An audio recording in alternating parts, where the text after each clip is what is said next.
You're good. I think of this as a love story, actually. It has beasts in it, but it's really a love story. It started out with me falling in love with a really sweet guy at the beginning of a summer, and I was so in love that I decided it would be a terrific idea to go off my panic disorder medication and try buying a house.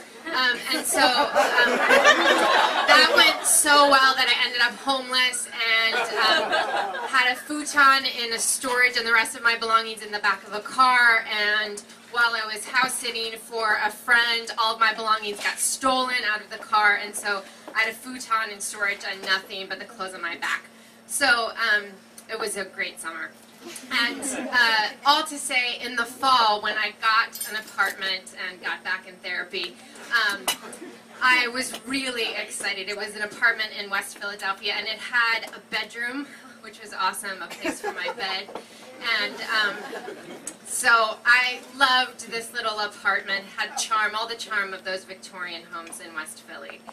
And I was asleep probably 3 weeks into my excitement of being in this apartment, and I heard a little crash in the middle of the night. And I sleep pretty heavy. I didn't pay much attention to it. I thought I had kicked some books off the bed or something.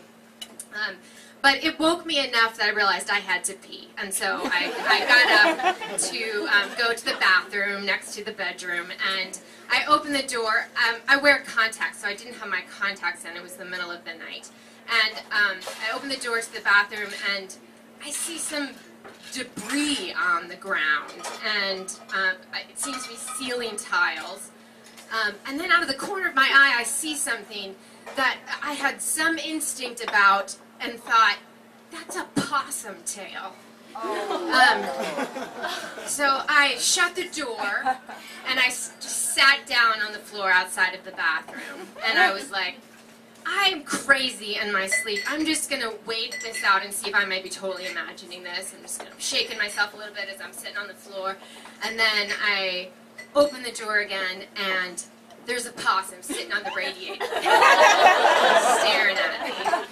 So I close the door again, and I sit down on the floor outside of the bathroom trying to decide what to do. I call this boyfriend that I'm in love with, and he doesn't answer. He has turned off his cell phone. And so I don't know what to do next. So I call 911, and I say, I'm not on crack. I know it sounds like I'm on crack. It's probably an emergency. I think it's an emergency. A possum has fallen through my bathroom ceiling. Can you just tell me who I'm supposed to call? And so they gave me the number for City Hall Animal Control, and I was like, great, awesome, Philadelphia City Hall Animal Control. This is going to be great. So I called. This is mind you, like 4 in the morning. But somebody actually answers, and I say, a possum has fallen through my bathroom ceiling. What do I do? And he says, well, we can send someone out absolutely to help you with that, but it's going to be 3 or 4 days. And I said, oh, that's awesome. Thanks so much for your help. I guess I'll try and find something else to do. So I hang up from that, and I'm sitting there on the floor, and I really have to pee.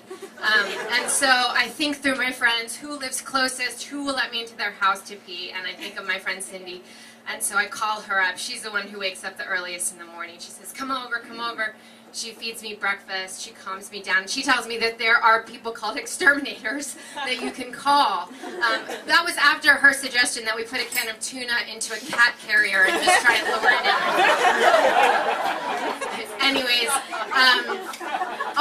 all to say, I go back to the house afterwards to wait for the exterminator. He shows up with something that is like a stick with a noose on the end and a big possum tweezers. And I'm freaked out by this time. He comes in. I'm like, where should I be? I'll just hang out in the hallway. I'll just be out here.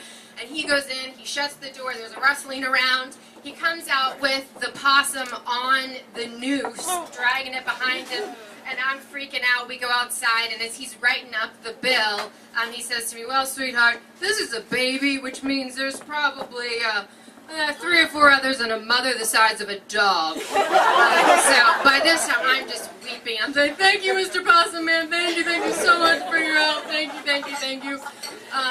I finally got a hold of the boyfriend that I love. He came to help me clean up, and it was all good until the next year when it happened again. Story for another time.